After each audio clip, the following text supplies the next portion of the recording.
Hi, this is Kelly Phillips for paperbeadrollers.com.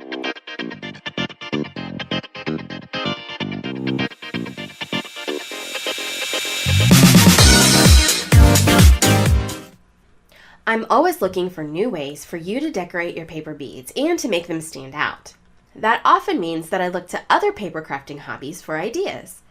If you're a scrapbooker or a handmade card maker, you might already have everything you need to do this simple dry embossing technique. If this is your first time visiting my channel and you want to see some of the other techniques I've shared, make sure you click subscribe, and after this video, you'll be able to view other fun techniques on my channel. Dry embossing is when you press a shape into a piece of paper so that it indents on one side and puffs out on the other. If we do this at the end of our paper bead strips on tube beads, we can create some really unique looking beads. You can purchase paper that's already embossed, like this piece here. It's a gorgeous paper, white with a gold pearl coating and some elegant embossing pressed into it. You can see how the pattern comes through on the back. But it can get pricey to purchase it like this. Plus, if you're like most paper crafters, you've got tons of paper already in your craft room and you'd love to find a way to use it. So let's emboss some paper ourselves. In order to dry emboss, you will need a couple of tools. First, you need something you can use to press a shape into the paper. I use these embossing folders that are made just for doing this technique.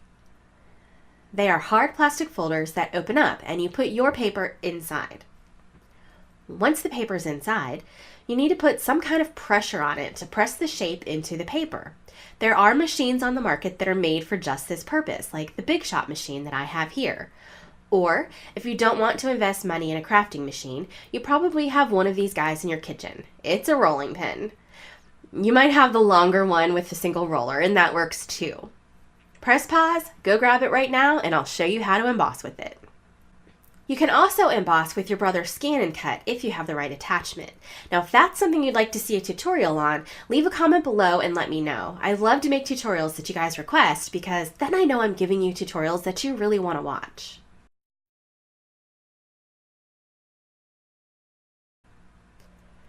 So first we'll cover the low-tech approach, and we'll use our rolling pin to emboss some paper. This technique is going to work best with tube beads because they have the largest visible surface area of all the bead types.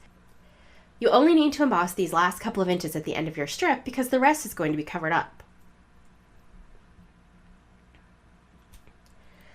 Just place the paper into the folder and line it up so the pattern you want to show is positioned at the end of the strip. I'll line it up so the flower petals are here on the paper. Place this sandwich on a hard surface and use the rolling pin to put some pressure on it. Don't be shy. This is going to take a ton of elbow grease. I am pressing as hard as I can and going back and forth over it quite a few times. It does take a lot of strength, so give it some serious muscle power. You can also turn the folder over and press into it from both sides. Once you think you've pressed hard enough, open the folder and see what you've got.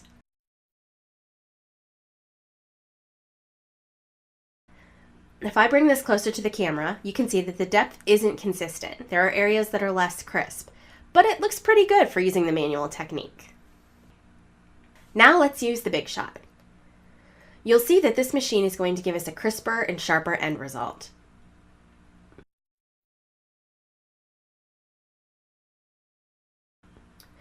The machine comes with these plates, and we're going to make a sandwich out of them. So you can see they've been well loved. They've got some die cuts in them already. That's perfectly fine.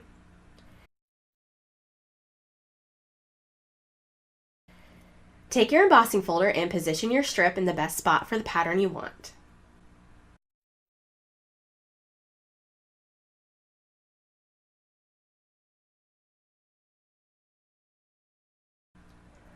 The bottom plate goes on the machine first, then the embossing folder with the paper inside, then the top plate.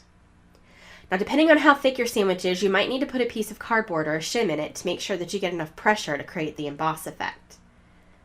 Now, if your paper shifts like mine just did, just put it back in place.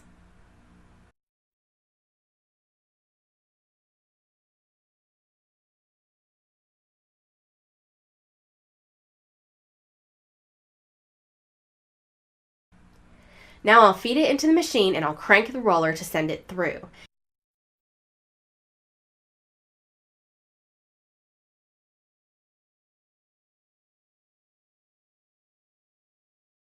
You may want to go back and forth a couple of times to make sure that gets a good impression.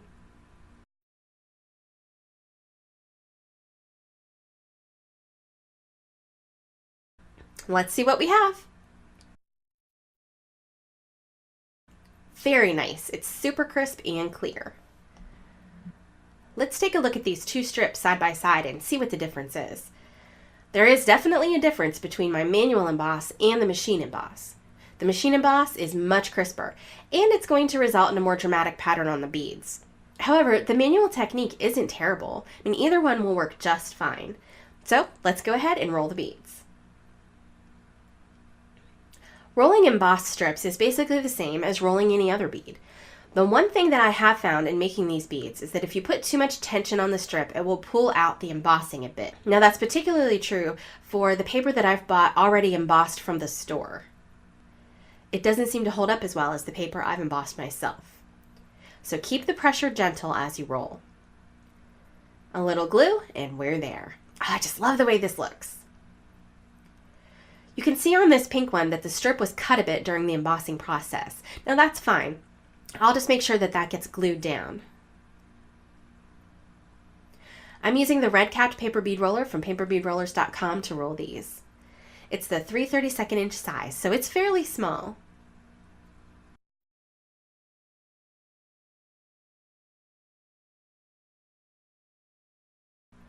Once you get your strips rolled, you're ready to glaze.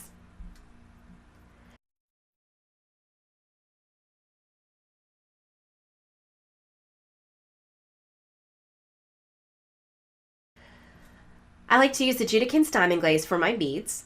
It dries very quickly and hard. You can get it on Amazon, and there's a link in the description so you can find it easily. When you're glazing embossed beads, make sure you don't let the glaze gather around the embossing and create lumps or drips. You might want to brush it on a little bit thinner than normal and plan to add an extra coat. If you get it right, the shine in the glaze will enhance the embossing and make it really stand out.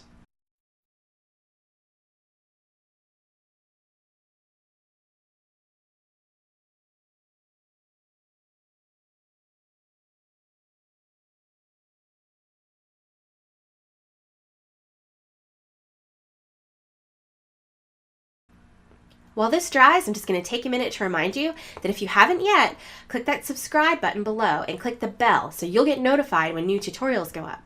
You can also find the link to join my email list down in the description, along with links to many of the products I used in this video. Now that these beautiful embossed beads are dry, I have a plan for a paper bead jewelry project that I'm going to make with them. I'll give you a little hint.